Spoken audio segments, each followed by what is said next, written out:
We need some more questions, so I'm going to get this lady right here, and then you back there, sir. Some of us have been looking into how to sustain long-term momentum and create a national movement.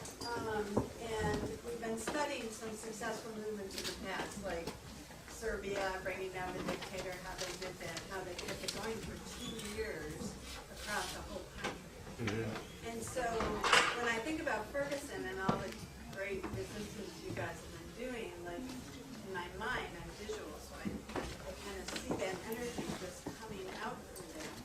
But it's like, how do we do that? How do we use that momentum to create this movement nationally, and starting with it? I mean, this police brutality there, as you said, it's here, it's everywhere, it's all over the place. And so, how do we, and I guess that's a question for all of us to think about, like, use this momentum to create this national effort. We need to become friends. We gotta become friends and just start organizing. I don't know any other way but just making these relationships really mean something besides me just standing in front of you and saying words like, really call me next week, like, yo, what's going on, what can I do? I got X amount of number of people who are ready to do whatever, you know what I'm saying? Like, how can we make this connection even though we're not in the same place? And I think that's a good place to start, just having like these solidarity actions all over the place once we've made these connections and just building on that, because you guys got some things that you could offer us and we got some things that we could offer you, and we just need to continue to build on that and really do it, you know what I'm saying? Like, I don't think anybody's actually done it. It's just been, what do we do? You know what I mean? And then that's just where it ends. Like, give me your number when I leave. I'm going to give you my number. I'm going to get to know you, and let's just exchange resources and pick each other's brain apart so we come to some type of conclusion, man. Because at this point, I don't want to let this flame die out, and I know that they're trying to kill it, you know what I'm saying? They're doing everything in their will to kill it, so we have to do everything in our will to not let it die. When you get off of work, I'm gonna call Dhoruba today or something, or whoever you know, and let's get together and build something. You guys got the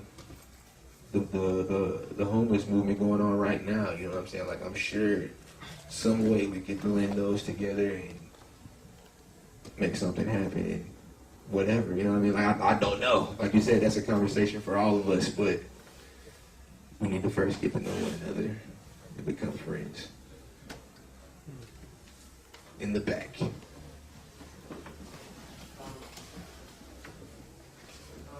my question is, I guess so police brutality, is definitely happening in Rochester. It's happening all over the place.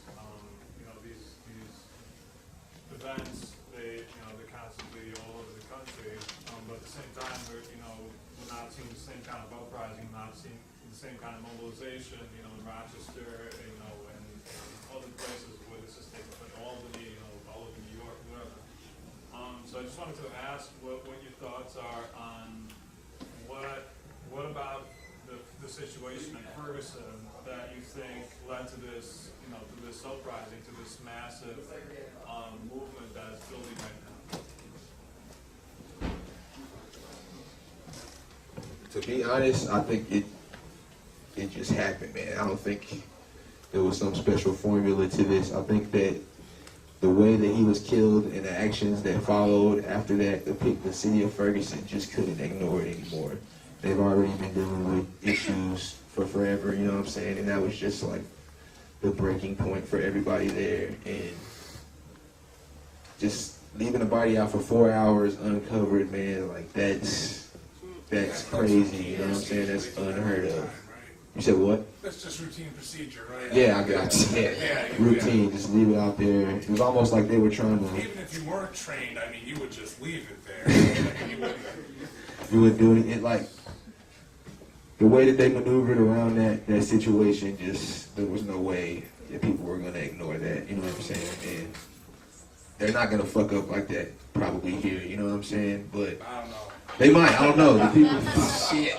Don't give Police are fucked up everywhere, but... Beat the shit out of a dude in a wheelchair. Yeah, I heard that. We Oh, Oh, 3 people that have been shot by them. I'm gonna try to play this song while you guys. It's not connected. And when you see the video tomorrow, remember their face because they don't look the same. They both had their dreads. It's not the one. Oh,